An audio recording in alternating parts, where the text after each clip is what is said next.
urban poor is indeed increasingly vulnerable. More than 1 billion people live in slums and informal settlements and are highly vulnerable to climate change. Despite these risks, many cities have not yet addressed climate change.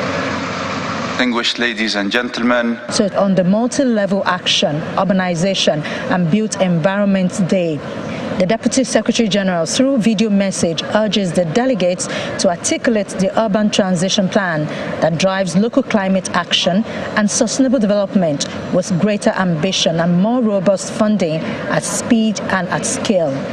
Climate and development finance must therefore prioritize communities that need our support the most, including the urban poor and displaced populations migrating towards cities in the hope of a better life, often fleeing the climate destruction of their rural environments and livelihoods. Member states of the Coalition for High Ambition Multi-Level Partnerships, known as CHAMP, on the second ministerial meeting expressed their willingness to strategically put measures in place to create the much-needed balance to achieving the Sustainable Development Goals. We are advocating for more defined roles for the traditional institutions, NGOs, and peace-based organizations that will give renewed hope to the local communities as well as integrate the genuine concern and aspirations in the climate change discourse. While Nigeria in the plenary canvasses for more support for African countries in their efforts to build sustainable cities, in the pavilion, it is quoting investors as Nigeria Day is celebrated at the COP.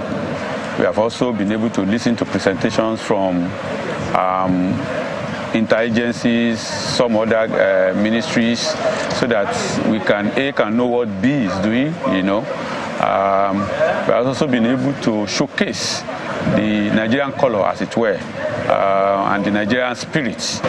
In the negotiating room, many disagreements remain, particularly over issues like mitigation ambition, finance, fossil fuel phase-out, which is a contention topic with many disagreements. The latest text does not present a favorable pathway forward. The options on historical responsibility are pitted against the GST being forward-looking in its outlook, which definitely risks creating some diversions among developed and developing countries.